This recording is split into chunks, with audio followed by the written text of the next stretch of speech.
Hello, everybody. It's Coach T, Tanya Bankston, President and CEO of Greater Heights Coaching and Professional Development.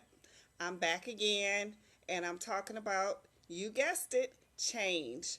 But today I want to talk to you a little bit about silencing the naysayers and getting laser focused. So, you have a dream, you have a goal, you have a vision, you have something that you want to change. But when you share with other people, you get a lot of pushback, you get a lot of negativity, you get a lot of, you can't do that, or you shouldn't do that, or that's never been done, or that won't work. Just a lot of chatter, negative chatter. It's like crabs in a barrel. The crab is going up, moving up, trying to do better, and then the other crabs are pulling you back down.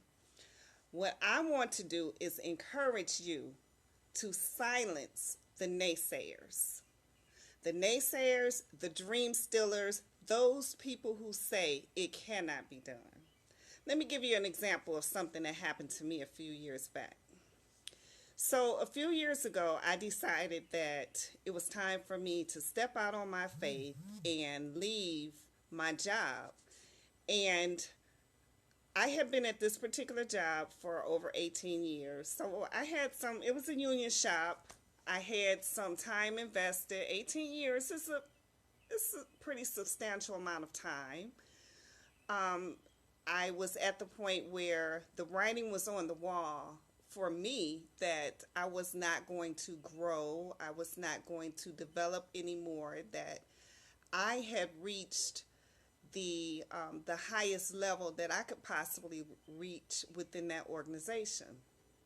So I had been in school for some years, and I mean, it seemed like it was 100 years trying to complete both my undergrad degree and my graduate degree.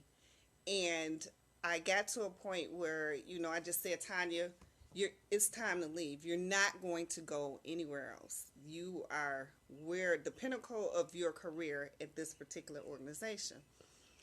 So I started looking around and researching the market. And when I saw that the time was right, I made a move. So I put my 2 weeks notice in, and I let my supervisors know and my coworkers know that I was going to be leaving. Now, of course, when people heard about it, the naysayers came out. You're going to leave this place. It's a union shop. You're going to go somewhere where there's no union and there's no guarantee that you'll be there and you can get fired and blah, blah, blah. I mean, just you're going to leave after 18 years and your benefits and blah, blah, blah. And I had just made up my mind. I was very, very strategic. Number one, this is my dream. This is my goal. This is my vision. I knew that if I didn't make a change right then, I would be stuck. So I'm saying all that to say is that if you have a goal, if you have a dream, if you have a vision for change, you're passionate about it, maybe share it with one or two people that you know are in your corner, that are your cheerleaders, that are going to support you and cheer you on and encourage you.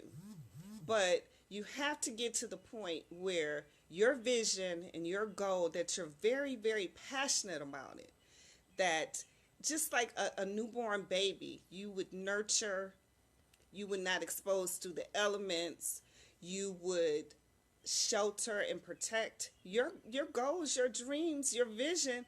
They're your baby. That's what it is. It's your baby. It's your job to protect it.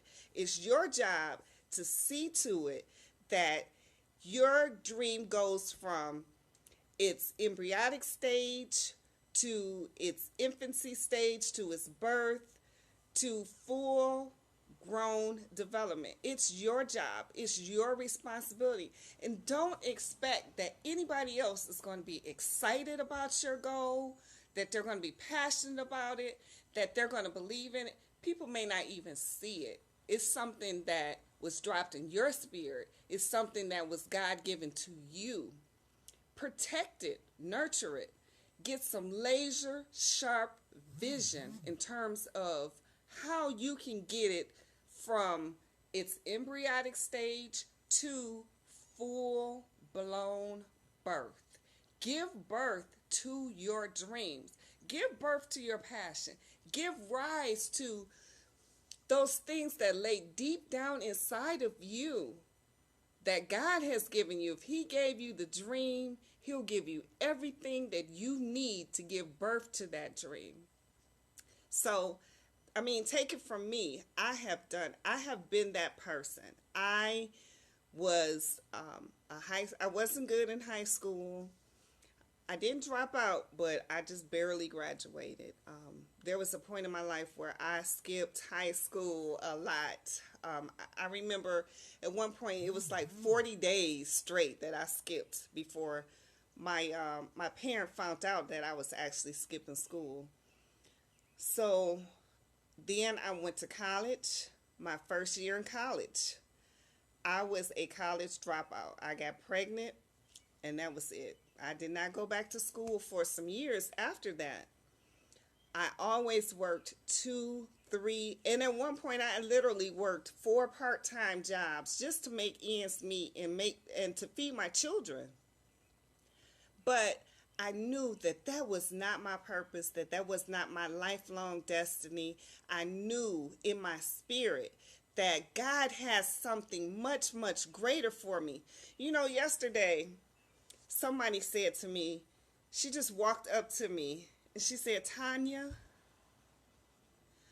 God told me to tell you that you are amazing and you were born to amaze people.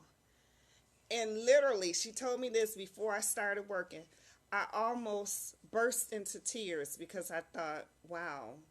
You know, I don't know if you've ever experienced being a round peg in a square hole, or a square peg in a round hole, however the saying goes, but you just feel out of sort, you feel out of place, you feel like I'm not in the right space, I'm not exactly right where I'm supposed to be at this point in my life, I'm not doing what I feel passionate about, I'm not fulfilling my purpose, I'm not fulfilling my mission and my destiny.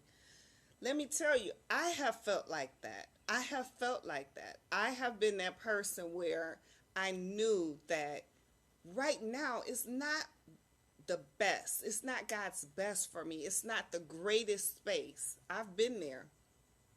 So I want to encourage you. I want to let you know that you can start right from where you are right now. You can get laser focused. You can develop that dream. You can develop that vision. You can develop your passion, and you can move towards it, and you can bring it to fruition by silencing the naysayers. Tune them out. Block them out. Take a small step.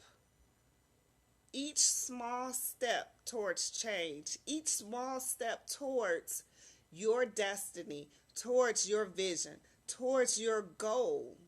It's going to bring you that much closer to success. And you define success. Success for each person is different. It's not necessarily the type of car you drive, what type of home you live in, what type of job you are. Success can be defined by what gives you satisfaction in terms of what you give to others. Your dreams and your goals and your mission, seeing that to fruition, that can be your definition of success. And please forgive me, my allergies are going crazy. Hay fever and allergies, so I'm kind of like scratching and everything. I tried to take some medication before I did the scope, so I wouldn't do it. But you know what? One thing that I have to struggle with in terms of change and my change journey and my change destination is getting past the point of perfection, waiting for the perfect time to scope, the perfect time to write, the perfect time to work on my vision plan. The perfect time, I mean perfection. Always, if you're always waiting on the perfect time, I've learned the hard way, something will always come up. So, yes, I'm scratching and itchy and my allergies are acting up, but I said, you know what, Tanya? You're always talking to people about change. You're always talking to people about setting goals, about achieving their mission, about achieving their vision. You need to take a dose of your own medicine and you need to do it yourself. So, I can't wait until the allergy medicine kicks in before I do my scope. Nope, I have to go out here. I have to push, broadcast, go live, and talk to people about the laser vision and about silencing the naysayers. The naysayers, they're going to come. I mean, that's what a naysayer does. They can find you 100 different reasons why something cannot be done. They can tell you every reason why you will not be successful. They can tell you, because if you run in a circle with naysayers and all of a sudden you decide that you're going to stand up straight and hold your back up and you're going to become more confident and you're going to start to pursue your dreams and start to pursue your goals, then doesn't that make the naysayer look bad? You're deciding to do something all of a sudden. So, rather than saying, you know what, that's a good idea, I think you should. Nope, they're going to give you 100 reasons why you shouldn't. So, I want to say to my replay viewers, thank you for tuning in. My name is Tanya Bankston, affectionately referred to as Coach T. Bankston. I am President and CEO of Greater Heights Coaching and Professional Development, LLC. Please check me out on Facebook. I'm on Twitter, Coach T. Bankston. I'm on Instagram, Coach T. Bankston. You can email me at coachtbankston@mail.com. And you can visit my website, coachtbankston.com. I like to encourage you to silence the naysayers, get laser focused, aim high. Your dream should be high enough and big enough that it makes you feel uncomfortable, that you have to stretch, that you have to stand up, that you have to develop some courage to move forward towards it. But after you aim high, then you start to walk, you start to run, and you start to take flight. Aim high, take flight, come soar with me. I am Coach T. Bankston. Until next time, silence the naysayers and develop your vision.